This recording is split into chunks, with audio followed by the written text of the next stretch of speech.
Here's a tetrahedron. It's a Platonic solid, which means that every face is exactly the same and every angle on each face is exactly the same. It's four-sided, and there's lots of ways to make these, but I want to show you a way that is simply made from folds, so you can actually take it apart. The sides are made of equilateral triangles, and when it completely unfolds, it looks like this. So you can make your own net for this. You can make your own pattern from this, just using a series of equilateral triangles. It's easier if you have some triangle paper, which is also called, I forgot the name already, isometric paper. So I have a link to this particular sheet in my blog, and I'll also have a link to this PDF that I created for the folded tetrahedron. So this is what the paper, what the net looks like. It's got these dotted lines, and what you do is you score the dotted lines, which means you have a ruler and a pen. It doesn't matter if the pen has ink or not, because you're not going to see this part, and you score each of these lines. So you score each one, and also this one down here. So there's 1, 2, 3, 4 lines to score.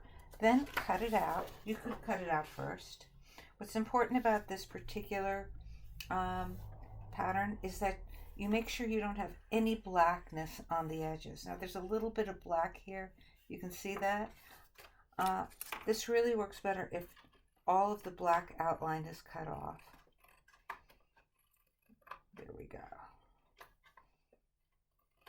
Okay, so all my black outline is cut off. My lines are scored here. You can see them pressed into the back. I can feel them. And then I'm going to cut, but I'm going to stop right here. I'm going to start here. I'm going to cut this line and stop right there.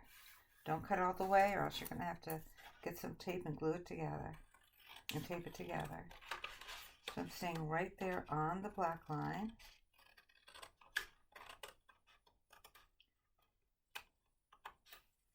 If I stray off the black line, this looks good to me. I'd actually like, if I stray off the black line, I can trim it some more.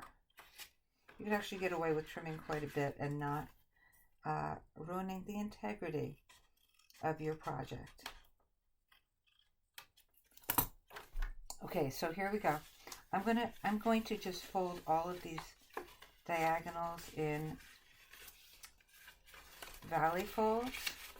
Actually, it probably would have been easier to do this before, but it's no problem. And this little one on top is going to be a little mountain fold. Okay? I'm going to turn it this way now. And now I'm going to do a crisscross action. Okay, ready? Crisscross. There it goes. Crisscross.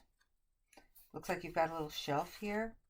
You see, and a big equilateral triangle here, and little wings coming off the sides. Okay?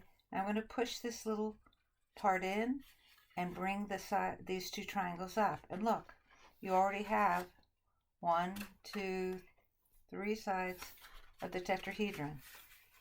I'm going to press things nicely. You can do this with a lot of weights of paper. You can just do this with regular copy paper, and it turns out just fine. So what I have here is I've got my,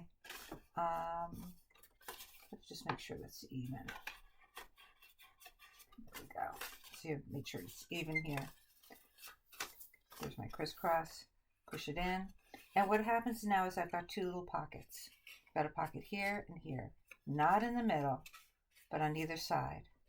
And what I'll do is I'll take one of these triangles and push it in. And I'll take the other triangle, and sometimes I have to finagle this a little bit, but it looks like it's going to go in pretty easily. There we go. And now it's done.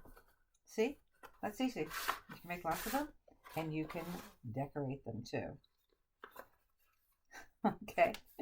So, I'm going to quickly go through that again. Here's my, see how nicely it came apart? Here it is. You do the crisscross. There's a little shelf. Bring the shelf forward. I've got my 3 sides. And goes in. And goes in. All right. Make tetrahedron.